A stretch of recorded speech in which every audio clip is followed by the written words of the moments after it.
अस्सलाम वालेकुम एवरीवन। ये एक बहुत एक्साइटिंग और चैलेंजिंग अपॉर्चुनिटी है हम सब के लिए as a test team going forward. और ऑब्वियसली ऑलरेडी इस वर्ल्ड टेस्ट चैम्पियनशिप का आगाज़ हो गया है। एक अच्छा स्टार्ट लिया है टीम ने।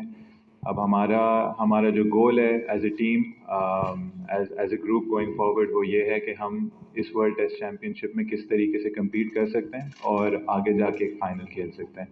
हमने अपनी प्रेपरेशन स्टार्ट की रावलपिंडी से।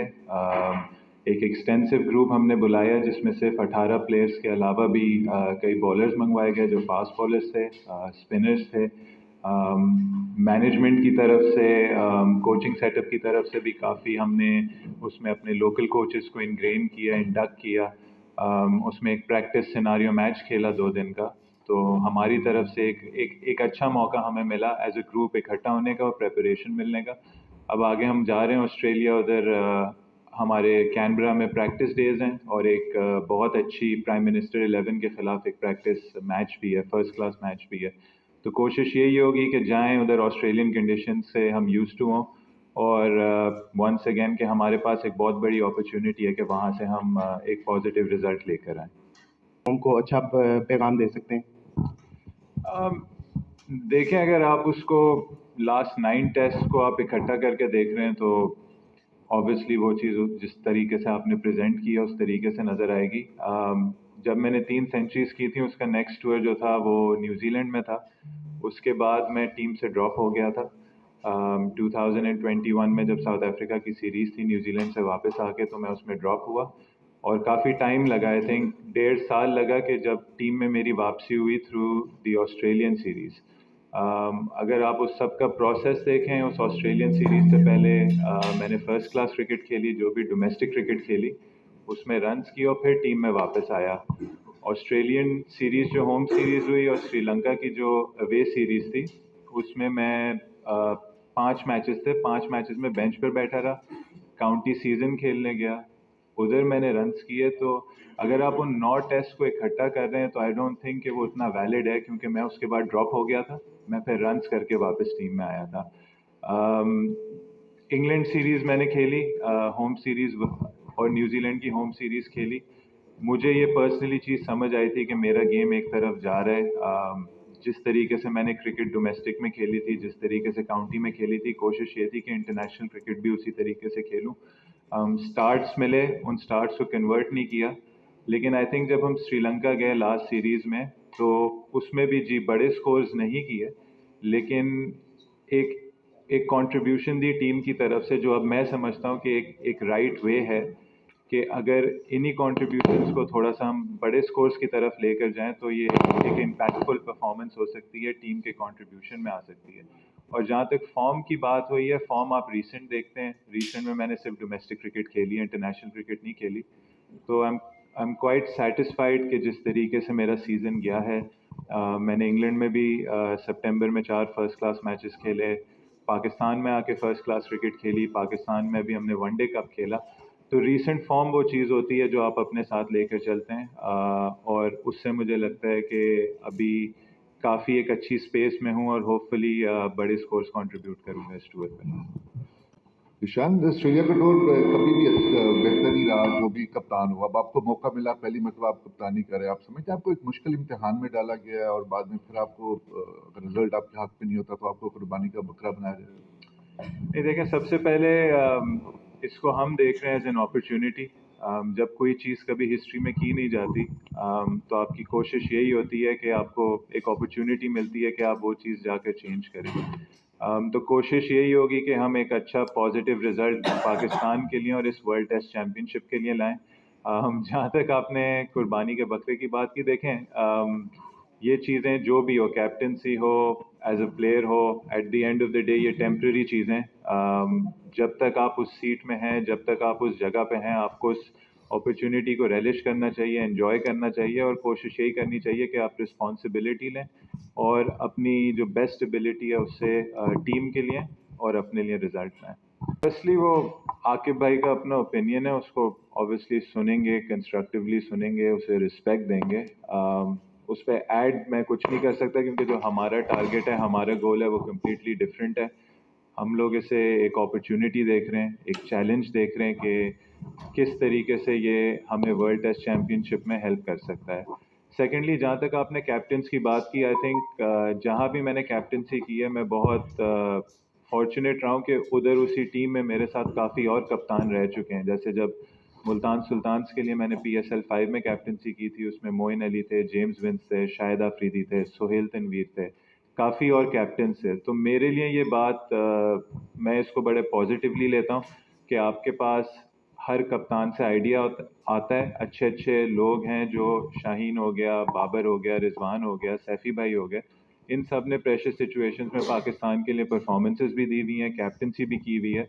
तो ये आपकी जॉब आसान कर देती है। और at the end of the day ये टीम है, इस टीम में कोई एक लीडर नहीं है। हमारी कोशिश होगी कि जो भी प्लेयर खेले वो अपनी तरफ से लीडर हो, कंट्रीब्यूट करे, और इस टीम की ग्रोथ ही तब होगी जब हम सब एज लीडर्स खेलेंगे और पाकिस्तान के लिए कंट्रीब्यूट करेंगे। सर प्लीज़ अपना देखें, जो टीम सिलेक्शन होती है उसका एक ड्यू प्रोसेस होता है। उसमें आपके सिलेक्टर्स होते हैं, टीम मैनेजमेंट होती है, और ऑब्वियसली कैप्टन होता है। मेरे लिए जो सबसे आसान बात थी और अच्छी बात थी इस पहले टूर के लिए कि हम तीनों एक पेज पर थे, काफ़ी कंसेंसस था, और जो टीम हम तीनों चाहते थे हमें वो टीम मिली है, और हम अपनी तरफ से बड़े सेटिस्फाइड हैं कि हमें एक अच्छा स्टार्ट मिला है in terms of our working relationship कि हम इस टीम को एज ए सिलेक्शन कमेटी आगे लेके कैसे जाएंगे। अच्छा शान, सबसे पहले ये जो है ऑस्ट्रेलिया सीरीज में स्क्वाड में 4 ओपनर्स हैं। आप साइम भी है, अब्दुल्ला भी है, इमाम है और आप हैं। तो कैसे इसको बैटिंग को शफल करेंगे? और ओपनिंग में चूंकि आपके साथ डोमेस्टिक में साइम ने बड़ी अच्छी परफॉर्मेंस दी है, तो क्या साइम के साथ आप जाना चाहेंगे या आप जो है वो अपनी बैटिंग को शफल करेंगे नीचे? बाबर के बैटिंग नंबर को तो नहीं छेड़ेंगे किसी किसी जगह पर? और फास्ट बॉलर्स में खास तौर पर हमारे पास खुरम शहजाद आए हैं, क्या उनको भी मौका मिलेगा इस तरह के अभी जो ऑस्ट्रेलिया जैसे सख्त टूर पर? क्योंकि हमारे पास बॉलर्स जो हैं वो जिस तरह देखा जा रहा है वर्कलोड उन पर काफ़ी ज़्यादा है। हारिस रऊफ ने भी एंड टाइम पे आकर जो है वो पुल बैक कर लिया है अपना। और नसीम शाह की कमी कितने महसूस करेंगे? कोशिश करूंगा कि सारी चीज़ें मुझे याद रहें। सबसे पहले हम आते हैं ओपनर्स पे और बैटिंग पे। देखें, जब ये टीम, ऐसा नहीं है कि बिल्कुल नई टीम बनी और हम एक नया फ्रेश स्टार्ट ले रहे हैं। अगर आप अपनी टेस्ट टीम देखें, ये एक सेटल्ड यूनिट रहा है, और ये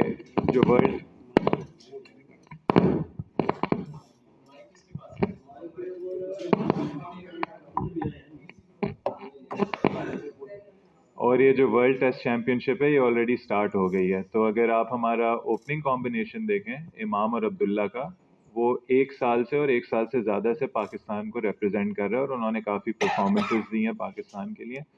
तो आपकी कोशिश यही होती है कि जो चीज़ सेटल्ड होती है आप उसके साथ लेके चलते हैं। मैंने ओवर द लास्ट ईयर और सो, चाहे वो डोमेस्टिक क्रिकेट हो, इवन इंटरनेशनल क्रिकेट हो, जब अजहर भाई रिटायर हुए थे तो वो नंबर 3 का स्पॉट था जहां मैंने बैटिंग की थी, और मैंने कोशिश भी ये की थी उसके बाद कि जो भी मैं डोमेस्टिक क्रिकेट खेलूं उसमें मैं नंबर 3 पे खेलूं, ताकि उस पोजीशन में मैं यूज्ड टू हो जाऊं और कंफर्टेबल हो जाऊं।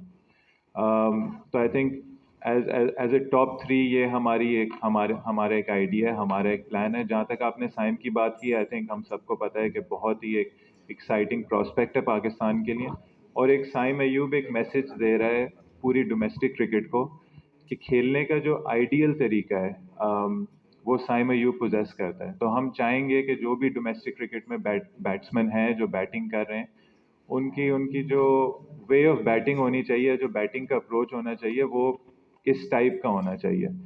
तो वो एक तरीके से उसको एक उस चीज़ का रिवॉर्ड मिला है। आई थिंक बाबर आजम हमारे बेस्ट बैट्समैन है, उनकी पोजीशन कोई नहीं छेड़ेगा, उनकी नंबर 4 है, और आप अपनी टीम हमेशा अपने बेस्ट बैट्समैन के अराउंड बनाते हो। फिर जहाँ तक आप फास्ट बॉलर्स पे आए, खुरम शहजाद का भी अगेन ये था कि एक मैसेज है डोमेस्टिक क्रिकेट को, डोमेस्टिक क्रिकेटर्स को, कि जब टीम की रिक्वायरमेंट होगी, जगह बनेगी, आप टॉप करेंगे तो उस चीज़ का आपको रिवॉर्ड ज़रूर मिलेगा। वो रिवॉर्ड मीर हमज़ा को भी मिला है। आपने हारिस रऊफ का नाम लिया, वर्कलोड का नाम लिया। देखें, मेरी तरफ से आप एक प्लेयर की ख्वाहिश कर सकते हैं बट समटाइम्स वो प्लेयर अवेलेबल नहीं होता। हारिस रऊफ हमारी ख्वाहिश थी। हम समझते हैं कि हमें ऑस्ट्रेलिया में एक उनके पास एक वो एडिड चीज़ थी पेस की, जो ऑस्ट्रेलिया में हमने देखा हुआ है कि मार्क वुड ने भी अच्छी बॉलिंग की हुई है। उनके अपने बॉलर्स जिनके पास पेस होती है वो भी वहाँ काफ़ी सक्सेसफुल होते हैं। बट देखें, अब we have to move on as a side. अगर वो नहीं अवेलेबल है वो नहीं अवेलेबल है, और हमारी ये कोशिश होगी कि हम जो हम 7 फास्ट बॉलर्स लेके जा रहे हैं, हम उनको किस तरीके से यूटिलाइज कर सकते हैं। तो वंस अगेन इसको मैं कैप ऑफ करूंगा कि टेस्ट स्क्वाड वो है जो ऑलरेडी सेटल्ड है। ये वर्ल्ड टेस्ट चैंपियनशिप शुरू हुई है, इसने एक अच्छा रिजल्ट प्रोड्यूस किया है, तो आपको ज़्यादा चॉपिंग एंड चेंजिंग इसमें नहीं नज़र आएगी। बट जहां हमें ज़रूरत होगी और जो हमारा इंटेंट होगा क्रिकेट खेलने के लिए, जो प्लेयर्स उसमें फॉल करेंगे, उनको हम ज़रूर साथ लेके चलेंगे। जीशान, आपने जैसे आपने कहा कि सेटल टीम है, टेस्ट टीम, ज़ाहिर सी बात है टॉप ऑर्डर तो सेटल है, मिडल ऑर्डर में हमेशा हमारा इशू रहा है, हम शफल करते रहे और एक टाइम पे हमने 2 कीपर भी सरफराज और रिजवान को इकट्ठे खिलाया। तो क्या आप भी इस कॉम्बिनेशन को रिपीट करेंगे? और दूसरा ये कि जो सीनियर क्रिकेटर वो बड़े क्रिटिक हुए हुए हैं, उनके लिए कोई मैसेज देंगे आप? देखिए, सबसे पहले जो वही बात की है, जब सेटल टीम होती है तो आप फिर कंडीशनली चलते हैं, या खुदा ना खास्ता कोई इंजरी होती है तब आप उस चीज़ को कुछ देखते हैं। जी, टैक्टिकली जहाँ हमें एक्स्ट्रा बैट्समैन खिलाना हुआ, और हो सकता है ऑस्ट्रेलिया में ऐसी कंडीशंस आपको प्रेजेंट हों कि जहाँ आपको एक स्पिनर को ड्रॉप करना और एक एक्स्ट्रा बैट्समैन खिलाना हो, वहाँ हम इस चीज़ पे ज़रूर गौर करेंगे। लेकिन जब सेटल्ड होती है आप कोशिश करते हैं कि उसी आप कॉम्बिनेशन से जाएं, क्योंकि टेस्ट मैचेस में आपको 20 आउट करने हैं। आपको कहीं ना कहीं स्पिनर भी चाहिए, चाहे वो ऑस्ट्रेलिया हो, चाहे वो इंग्लैंड हो, चाहे वो पाकिस्तान हो, जो भी कंडीशंस हो। तो कोशिश होगी कि 20 आउट करने के लिए आपको 5 बॉलर्स भी चाहिए। तो इसलिए हमने 18 का स्क्वाड जो बनाया, हमारा जो पूरा फोकस था वो यही था कि किस तरीके से हम रन्स कर सकते हैं और फिर हम 20 आउट कैसे कर सकते हैं। तो ये चीज़ें वहाँ जाके हमारे लिए ज़्यादा क्लियर होंगी। यहाँ बैठे बैठे इतना आसान नहीं है कहना, क्योंकि लास्ट टाइम हम 4 साल पहले ऑस्ट्रेलिया गए थे। 4 साल में बहुत कुछ बदल जाता है। फिर जहाँ तक आपने क्रिटिसिज्म की बात की, देखिए क्रिटिसिज्म होगा, कंस्ट्रक्टिव क्रिटिसिज्म होगा। हमारी चीज़ है कि हम हर चीज़ को ऑन ऑन बोर्ड लेंगे, लेकिन हम एज ए टीम, हमारा एक गोल है, हमारा एक टारगेट है, हम उस पर ही रहेंगे। उसके बाद जो रिजल्ट होगा उसकी रिस्पॉन्सिबिलिटी हम लेंगे, खुद ही लेंगे, और कोशिश करेंगे कि जो चीज़ें अच्छी नहीं हो रही उनको बेहतर करें। चशान, ऑस्ट्रेलिया के अंदर बाउंसी विकेट्स आपको मिलेंगी, वहाँ पर पता चला है हमें कि ड्रॉप इन पिचेस भी वहाँ पर लगा दी गई हैं पर्थ स्टेडियम में। तो क्या समझते हैं कि आपकी जो तैयारी रही है इधर पिंडी के अंदर, वहाँ पे तो ज़्यादातर बैटिंग विकेट्स ही होती हैं, तो किस तरह की तैयारी आप लोगों की रही? और क्या समझते हैं कि जो पहले चेयरमैन थे, साबिक चेयरमैन रमीज़ राजा, उन्होंने ड्रॉप इन पिचेस का एक मंसूबा भी शुरू किया था, वो कितना ज़रूरी हो सकता है प्लेयर्स की डेवलपमेंट के लिए? क्योंकि जब आप ऑस्ट्रेलिया जाते हैं तो हम यूजुअली देखते हैं कि सीरीज़ हार जाते हैं, वहाँ पे हमारे प्लेयर्स कंडीशन से मैच नहीं कर पाते, तो कितना ज़रूरी है डोमेस्टिक के अंदर अच्छी विकेट्स का होना? देखिए, मेरी नज़र में, मेरे ओपिनियन में इसमें काफ़ी चीज़ें, इसमें सिर्फ पिचेस नहीं है। नंबर वन, हमने as a team, as a group, हमने पूरी कोशिश की कि जो हम कंडीशंस रेप्लिकेट कर सकते हैं ऑस्ट्रेलिया की इधर, वो हमने की। हमने विकेट्स पे थोड़ा ग्रास छोड़ा, हमने उनको रोल करके उनको विकेट की जो हार्डनेस है, और वो आई थिंक पिंडी ही इस वक्त एक सेंटर है जहां आपको थोड़ा बहुत पेस और बाउंस मिल सकता है। वो ऑब्वियसली हम टेस्ट मैच में थोड़ी डिफरेंट पिचेस बनाते हैं कि अपने आप को हम एक वो सूटेबल होम एडवांटेज दें, लेकिन नेचुरली अगर आप पिंडी में डोमेस्टिक क्रिकेट देखें या जो भी क्रिकेट होती है, पिंडी में पेस भी होता है, उसमें थोड़ा बाउंस भी होता है। ऑब्वियसली ऑस्ट्रेलिया से आप कंपैरिजन नहीं कर सकते, लेकिन पाकिस्तान के हिसाब से होता है। हमने वहाँ सिनारियो मैच भी खेला। हमने जब नेट्स किए, हमने एक्स्ट्रा डोमेस्टिक के परफॉर्मिंग फास्ट बॉलर्स थे उनको भी बुलाया। तो हमने अपनी तरफ से एज अ बैटिंग यूनिट काफ़ी कोशिशें की कि हम किस तरीके से उन कंडीशंस को रेप्लिकेट करते हैं। जहाँ तक आप ड्रॉप इन पिचेस की बातें करते हैं, जी बहुत अच्छा आइडिया, लेकिन क्रिकेट की खूबसूरती ये है कि हर जगह आपको अलग कंडीशंस मिलती हैं। पाकिस्तान में अलग कंडीशंस हैं, आप पाकिस्तान को ऑस्ट्रेलिया नहीं बना सकते।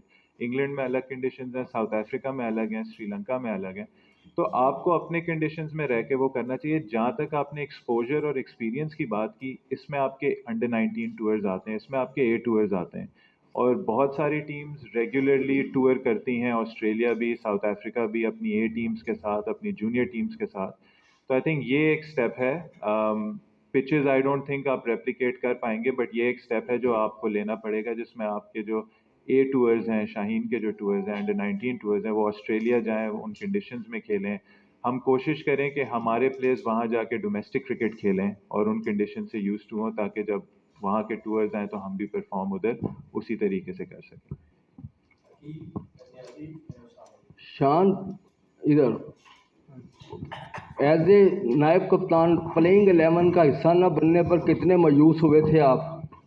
और अब रेड बॉल सबसे टफेस्ट क्रिकेट है, उसका कप्तान बनना कितना एजाज़ है, और क्या हिस्ट्री क्रिएट करना आपका हदफ है? और क्या एक मैसेज किया है सब जो senior cricketers as a opener जो खेल रहे हैं, जैसे अहमद शहजाद है, और वो उनके लिए क्या पैगाम है कि उनके लिए दरवाजे खुले हैं आपके? सबसे पहले देखिए, कोई मायूसी बिल्कुल नहीं है। पाकिस्तान की टीम पहले आती है, चाहे वो नायब कप्तान हो, अगर उसकी जगह नहीं बनती तो उसकी जगह नहीं बनती। जो भी सिलेक्शन डिसीजन होता है हमेशा रिस्पेक्ट की है, हमेशा कोशिश की है कि जिधर सिलेक्ट नहीं हुआ हूँ उधर अपना गेम इम्प्रूव करूँ और वापस सिलेक्टर्स को मनवाऊँ कि मैं उस जगह पे वापस खेल सकता हूँ। देखिए, कप्तानी का जो आपने बोला है, पाकिस्तान के लिए खेलना बहुत बड़ी फ़ख्र की बात है, तो उसकी कप्तानी करना और बड़ी बात है, बहुत बड़ी रिस्पॉन्सिबिलिटी है। बहुत चीज़ें आपके हाथ में होती हैं जो आपके मुल्क से रिलेटेड होती हैं, आपके मुल्क का इमेज होता है, आपके प्लेयर्स होते हैं, आपके प्लेयर्स का करियर्स होते हैं। तो इन सारी चीज़ों को आपको साथ लेके चलना होता है। जहाँ तक आपने बाकी सीनियर प्लेयर्स की बात की डोमेस्टिक क्रिकेट में, जैसे अहमद शहजाद के लिए, देखें डोर्स दरवाजे सबके लिए खुले हुए हैं। कोशिश ये है कि ऊपर से हम ये दिखाएं कि ये तरीका है खेलने का, ये एक ब्लूप्रिंट है, ये एक पहचान है पाकिस्तान टीम की as a team going forward, as a batting unit going forward. और जो भी प्लेयर उस तरीके से डोमेस्टिक क्रिकेट में परफॉर्म करता है वो ज़रूर कंसिडर होगा, ज़रूर टीम में आएगा। बट पहले आप स्टार्ट करते हैं जो टीम आपके पास होती है, और मैंने पहले ही बोला है कि एक सेटल्ड यूनिट है, पहले आप इसको पूरा मौका दोगे, इसके थ्रू आप कोशिश करेंगे कि जो हमारे लिए एक एक्साइटिंग अपॉर्चुनिटी है ऑस्ट्रेलिया में, इसमें हम एक अच्छा रिजल्ट लेकर आए पाकिस्तान के लिए। और बाकी जो भी स्टैंडर्ड्स में और जो भी उस वे में डोमेस्टिक क्रिकेटर परफॉर्म करेगा उसको ज़रूर कंसिडर करेंगे। Shan, you are not a novice to captaincy. एक तो ये बताइए कि how much your Yorkshire experience has contributed to your skill as a captain, और दूसरा ये बताइए कि जो एडम हॉलियक की अपॉइंटमेंट है एज अ बैटिंग कोच, उसमें आपका कितना फीडबैक है and how useful he may be, though he doesn't have that distinguished career. देखें सर, बहुत फॉर्चुनेट हूँ कि मुझे अलोंग द वे अपने करियर में ऐसी अपॉर्चुनिटीज़ मिली हैं। मैंने पहले भी मेंशन किया, आई फील कि वो मुल्तान सुल्तान्स की जो मुझे कप्तानी मिली थी एंडी फ्लावर के अंडर, वो मेरे करियर का एक बहुत बड़ा टर्निंग पॉइंट था as a person, as a player. उसको मैं काफ़ी उस चीज़ को मैं काफ़ी हमेशा रिफ्लेक्ट करता हूँ कि जब भी ऊपर नीचे टाइम होता है कि वो एक ऐसी अपॉर्चुनिटी थी जिसने मुझे हेल्प किया काफ़ी एज अ क्रिकेटर ग्रो करने के लिए।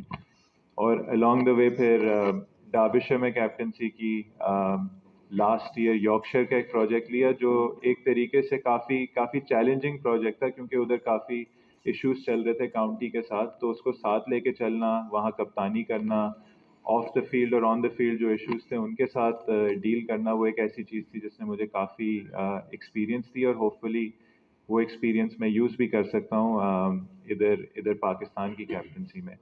सेकेंडली, एडम होलियक की जो आपने बात की है, मेरी नज़र में एक बहुत अच्छा स्टेप है। अगर आप देखें, जब टूरिंग टीम्स पाकिस्तान आती हैं या कहीं और जाती हैं, तो वो कोशिश करते हैं कि जो लोकल एक्सपर्टीज़ होती हैं उनका वो ज़्यादा से ज़्यादा फ़ायदा उठाते हैं। जब न्यूजीलैंड इधर आई थी तो सकलैन मुश्ताक ने उनकी कंसल्टेंसी की थी, वेस्ट इंडीज़ ने over the years Mushtaq Ahmed की हुई है, इंग्लैंड टीम ने मुश्ताक अहमद को as a spin bowling consultant assistant coach hire किया हुआ है। जैसे हमने बात की, ये जो ऑस्ट्रेलिया हो गया, साउथ अफ्रीका हो गया, न्यूजीलैंड हो गया, कंडीशंस हमारे लिए थोड़ी सी मुख्तलिफ होती हैं। उसकी वजह से ये एक अच्छा स्टेप है कि हम वहाँ की जो एक्सपर्टीज़ है हम उसको इंगेज कर रहे हैं, ताकि हमें भी थोड़ा आइडिया हो कि वहाँ किस तरीके से आपको एज अ बैटिंग यूनिट या bowling unit, even fielding unit अपने आप को अप्लाई करना है। एडम होलियक की जहाँ तक आपने बात की, वो एक इंग्लैंड के कप्तान रह चुके हैं, सरे के कप्तान रह चुके हैं, 9 चैम्पियनशिप्स जीते हैं सरे के साथ। आजकल वो क्वींसलैंड, जो वहाँ की एक बड़ी स्टेट टीम है, जहाँ Usman Khawaja, Labuschagne, Michael Neser, बहुत अच्छी टीम है, उनके भी कोच हैं। तो हमारी कोशिश यही थी कि वहाँ बेस्ट परफॉर्मिंग कौन लोग हैं जो अवेलेबल हैं। उन्होंने उधर इंग्लैंड की भी एशेज़ में कंसल्टेंसी की थी। तो आई थिंक ये बहुत अच्छा स्टेप है पीसीबी का, हमारी मैनेजमेंट का, कि ऐसे लोगों को एंगेज कर रहे हैं विद आर लोकल एक्सपर्टीज़, कि हम जब वहाँ जाएं तो हमें पूरी सी पूरी वो अपॉर्चुनिटी मिले जिससे हम एक अच्छा टूर अपने लिए कर सकें। शान, आपको बहुत बहुत मुबारक हो पाकिस्तान की कप्तानी संभालने के लिए। एज कैप्टन आप क्या समझते हैं कि ऑस्ट्रेलियन कंडीशन में आपका ट्रम्प कार्ड कौन सा प्लेयर हो सकता है? और सेकंड, जो आउटगोइंग कैप्टन बाबर हैं, उनसे आपकी अंडरस्टैंडिंग कितनी डेवलप है? क्योंकि लास्ट टाइम जब पिछली मैनेजमेंट में आपको वाइस कैप्टन ओडीआई में बनाया गया था तो आप प्लेइंग 11 से बाहर हो गए थे, तो ये बता दीजिए। देखें, जब आप 18 की स्क्वाड सेलेक्ट करते हैं तो इसमें मैं एक इंडिविजुअल को नहीं हाईलाइट करूंगा, बट 18 की स्क्वाड का मतलब ही ये होता है कि ये ग्रुप ऑफ प्लेयर्स हैं जो आप बिलीव करते हैं कि उन कंडीशंस में जाके परफॉर्म कर सकते हैं। तो काफ़ी उम्मीदें हैं, चाहे वो हमारी बैटिंग यूनिट हो, टॉप ऑर्डर हो, मिडिल ऑर्डर हो, चाहे वो हमारे विकेट कीपर्स हों, चाहे हमारे फास्ट बॉलर्स हों। और हमने स्पिनर्स भी हम सिर्फ 2 लेके जा रहे हैं, लेकिन हम बिलीव करते हैं कि वो 2 स्पिनर्स हैं जो वहाँ हमें विकेट्स लेकर दे सकते हैं और हमारी फास्ट बॉलिंग को उधर एड कर सकते हैं। तो आई थिंक एक कॉम्बिनेशन की बात होती है rather than a single Trump card. Secondly देखें, मेरा बाबर के साथ हमेशा बहुत अच्छा रिलेशनशिप रहा है। हमने क्रिकेट साथ इस्लामाबाद के लिए शुरू की है। हमारे जो ताल्लुकात हैं वो बहुत पहले के, हमने साथ मैचेस जिताए इस्लामाबाद के। बैटिंग हमने हमेशा जब भी पाकिस्तान के लिए साथ की है, ए टीम के लिए साथ की है, इस्लामाबाद के लिए साथ की है। तो हमारा हमेशा एक अंडरस्टैंडिंग हमारी रही है और वो ऑफ द फील्ड भी बहुत अच्छी अंडरस्टैंडिंग रही है। और वाइस कैप्टनसी की फिर मैं वही बात बोलूँगा, देखें खेलना ना खेलना वो कैप्टन का, टीम मैनेजमेंट का डिसीजन है। अगर एक प्लेयर नहीं उस वक्त प्लान्स में फॉल करता तो आपको उसको रिस्पेक्ट करना चाहिए और उसको एक पॉजिटिव वे में लेना चाहिए, अपने आप को बेहतर करना चाहिए जो भी टीम की रिक्वायरमेंट हो। और बाबर आजम फिर मैं बोलूँगा कि टीम में सिर्फ एक लीडर नहीं है हमारी। हम कोशिश करेंगे कि हमारी टीम में लीडर्स हों। बाबर आजम बैटिंग ग्रुप का भी लीडर है, he is one of the leaders in the team. तो हम कोशिश करेंगे कि हम हर किसी से एक्सपीरियंस ड्रॉ करें, हर किसी से इंस्पिरेशन ड्रॉ करें और कोशिश करें कि जो भी हो उसमें कंट्रीब्यूशन पाकिस्तान की तरफ हो।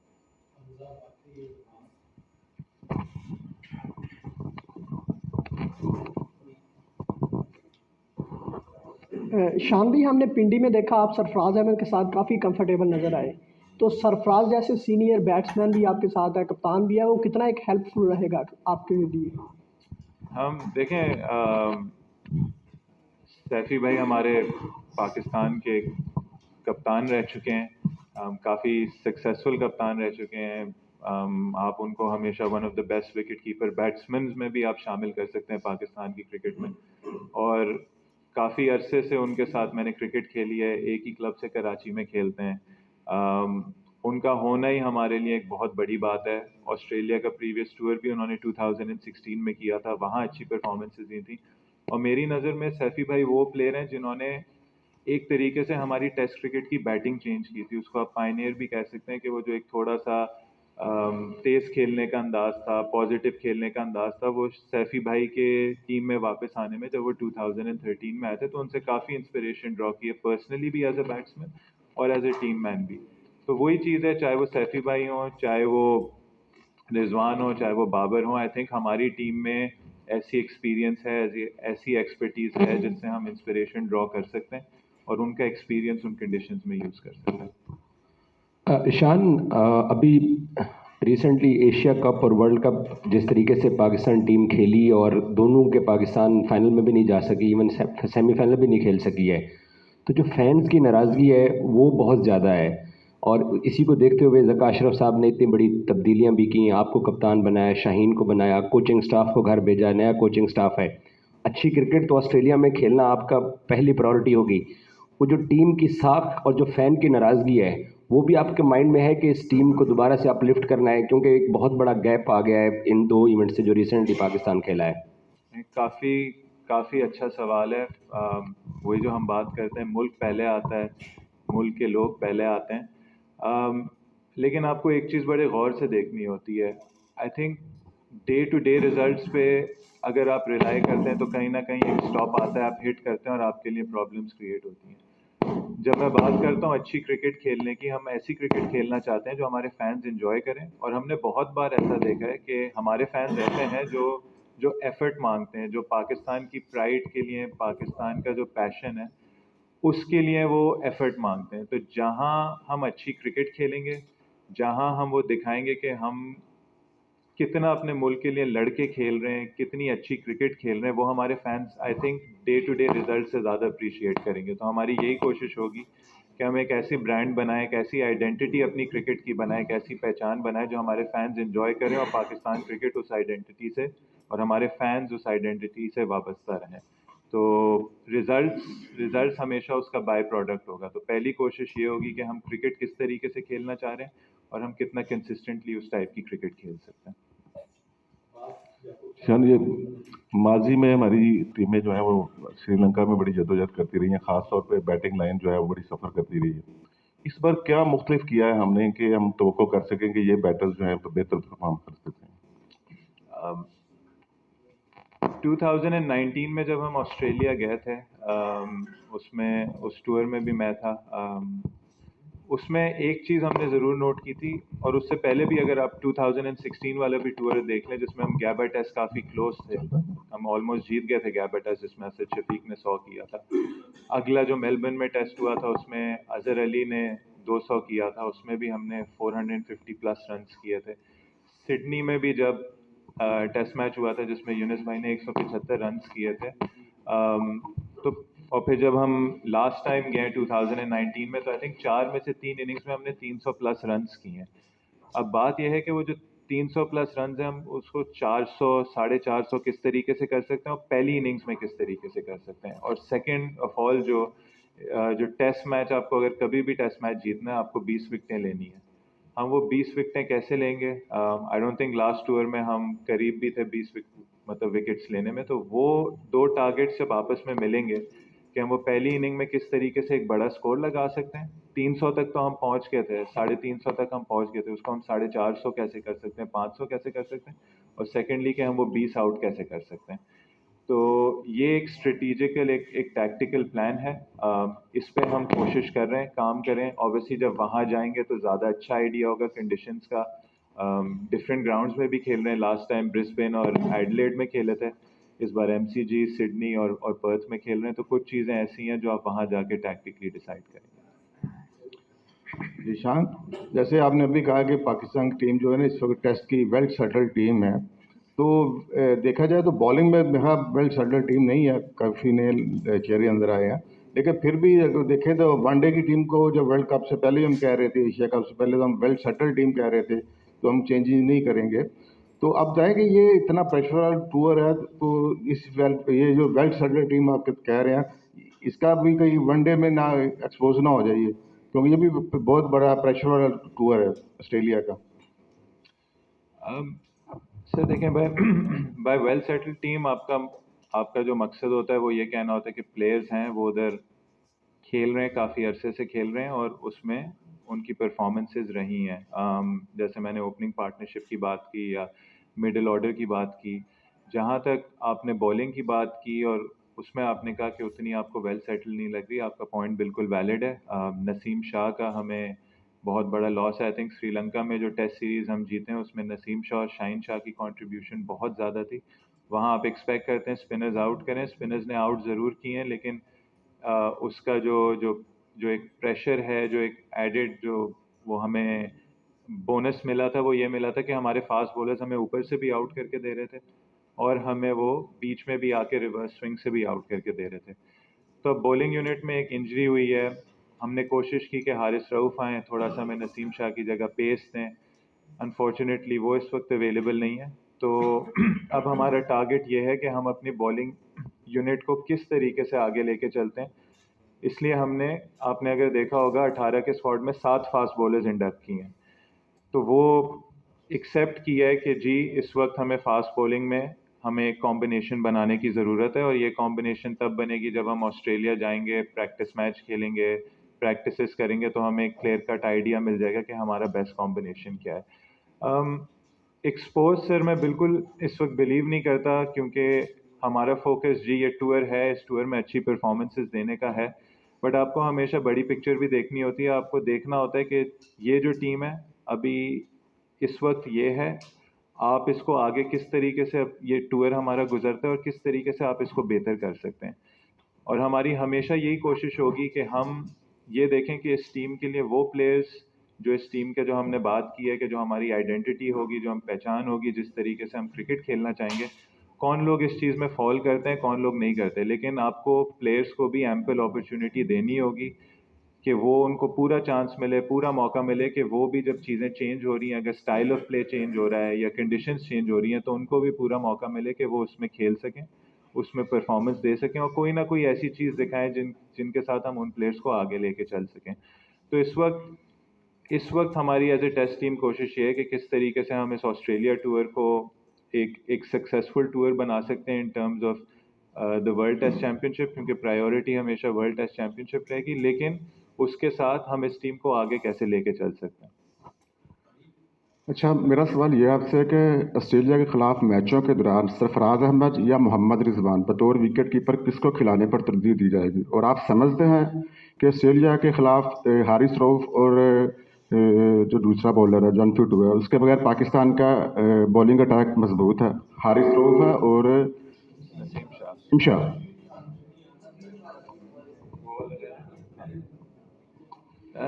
देखें, जो लास्ट सीरीज हुई थी होम सीरीज, उसमें सैफी भाई आए थे, सैफी भाई मैन ऑफ द सीरीज उसमें बने थे।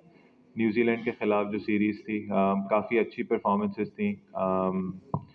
उसके बाद जब श्रीलंका का टूर हुआ तो उसमें भी आई थिंक उनकी एक ही इनिंग्स आई थी और उसमें उनको कंकशन हुई थी। तो सैफी भाई जब उस 11 में आए थे, उन्होंने काफ़ी रन्स किए, उस जगह को अपना बनाया। तो आई थिंक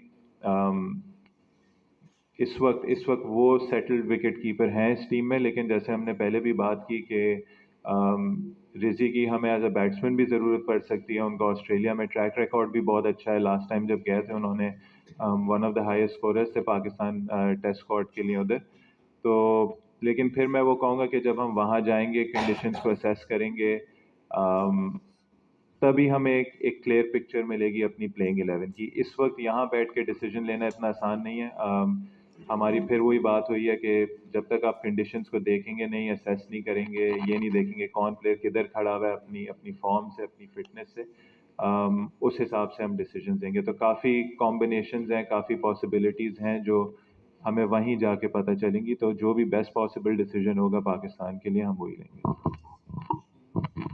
शान, सबसे पहले आपको मुबारक हो कैप्टनसी रहने पे। आप टेस्ट टीम के कैप्टन भी हैं और आपकी कैटेगरी सेंट्रल कॉन्ट्रैक्ट में अगर हम देखें तो डी है। तो क्या आप समझते हैं कि जो आपकी जो कैटेगरी है वो मेरिट के ऊपर डी रखी गई है? और दूसरा कि आपके साथ इस स्क्वाड में कई ऐसे प्लेयर हैं जो कि मुसलसल क्रिकेट खेलते आ रहे हैं, जैसे शाहीन, हसन, बाबर वगैरह। तो इस सीरीज़ में इन ये खेलते आ रहे हैं ताकि उनको रेस्ट भी दिया जाएगा?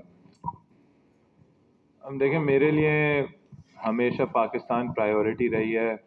मैंने कभी कैटेगरी नहीं देखी। सेंट्रल कॉन्ट्रैक्ट में होना बहुत बड़ी बात है, चाहे मैं कप्तान हूँ, चाहे मैं प्लेयर हूँ। आई थिंक वो चीज़ मेरे लिए नहीं मैटर करती। ये चीज़ जो सिलेक्शन कमेटी है, जो बोर्ड है, ये उसका डिसीजन है और मैंने हमेशा सिलेक्शन डिसीजन या कॉन्ट्रैक्चुअल डिसीजन एक्सेप्ट किए हैं। तो मेरा सोल फोकस पाकिस्तान है, पाकिस्तान के लिए खेलना है। पैसा आने जाने वाली चीज़ है, वो आप कमा सकते हैं, वो होता है, वो लाइफ में आपकी आती रहेंगी वो वाली अपॉर्चुनिटीज़। तो मैं इस वक्त इस अपॉर्चुनिटी को रेलिश कर रहा हूँ, इस चैलेंज को एक्सेप्ट कर रहा हूँ और बहुत मुतमईन हूँ जिस जगह पर मैं हूँ इधर, as a person and as a player. दूसरा, जहाँ तक आपने रोटेशन पॉलिसी की बात की थी, देखें ये वर्ल्ड टेस्ट चैम्पियनशिप है। एक एक गेम इम्पॉर्टेंट है, चाहे वो ड्रॉ हो, चाहे वो आप हारें या मैच जीतें, हर किसी उसके रिजल्ट के कॉन्सिक्वेंसेस हैं। तो हमारी कोशिश, देखें प्लेयर्स जो हैं वो प्रोफेशनल हैं, फिटनेस लेवल्स उनके बहुत अच्छे हैं, जिनके आपने नाम भी लिए हैं। तो हमारी कोशिश ये होगी कि पाकिस्तान के लिए बेस्ट 11 क्या है, और जी जिधर किसी को निगल हुआ, जिधर किसी को कोई इंजरी कंसर्न हुआ, वहाँ उनको ज़रूर देखेंगे, उनको मैनेज करेंगे। उनको ऑब्वियसली अगर ऐसी पॉसिबिलिटी बनती है कि नहीं खिला सकते, तो उधर ऑब्वियसली आप अपने प्लेयर को कभी भी रिस्क में नहीं डालेंगे। लेकिन फर्स्ट प्रायोरिटी ये होगी कि हमारे लिए एक अच्छा रिजल्ट हासिल करने के लिए जो भी बेस्ट 11 होगी वो खेलेगी, और रोटेशन पॉलिसी उसमें कोई ऐसी हम नहीं सोच रहे। शान भाई, बात यह है कि इस वक्त जो ऑस्ट्रेलिया का कॉन्फिडेंस लेवल है वो बहुत बुलंद है। आप क्या समझते हैं कि आप टफ टाइम, हार जीत को एक तरफ रखते हैं, टफ टाइम क्या आप बॉलिंग में दे सकते हैं या बैटिंग में? क्योंकि इस वक्त जो कंडीशन है वो आपको उनके लेवल के मुताबिक ग्रेट खली के सामने लाके खड़ा कर दिया गया। अब आपको उन्हें शिकस्त देना ना देना बात की बात, टफ टाइम किस में दे सकते हैं, बैटिंग में या बॉलिंग में? देखिए, हमारे कंट्रोल में ऑस्ट्रेलिया का कॉन्फिडेंस या ऑस्ट्रेलिया का खेलने का अंदाज वो हमारे कंट्रोल में नहीं है। हमारे कंट्रोल में अपना कॉन्फिडेंस है, अपना खेलने का अंदाज है। जी, आप ऑपोजिशन को ज़रूर देखते हैं और आप प्लान्स बनाते हैं कि आप किस तरीके से उन ऑपोजिशन को, उन कंडीशंस को टैकल करेंगे। तो इस टीम के लिए जो एक पॉजिटिव स्टेप होगा, ग्रोथ यही होगी कि उसमें एक बिलीफ हो कि हम वहाँ जाके हम अपनी बेस्ट क्रिकेट खेल सकते हैं। और फिर मैंने कहा, जब आप 18 का स्क्वाड बनाते हैं, आप बिलीव करते हैं कि इसमें आपके बैट्समैन भी, आपके बॉलर्स भी, और अगर आप उसमें आ जाएं तो आपके चाहे टॉप ऑर्डर हो, चाहे मिडिल ऑर्डर हो, चाहे आपके फास्ट बॉलर्स हो, स्पिनर्स हो, सब कंट्रीब्यूट करेंगे और सब उनको टफ टाइम देंगे अपने अपने डोमेन में, अपने अपने उसमें स्किल्स में। तो हमारा अगेन यही फोकस अपने ऊपर है। हम एज ए टीम इस टूर में कैसे खेलेंगे, कैसे ग्रो करेंगे, जो भी मिस्टेक्स करेंगे उनसे कैसे सीखेंगे और अपने लिए पॉजिटिव रिजल्ट कैसे लाएंगे। जी, थैंक यू वेरी मच।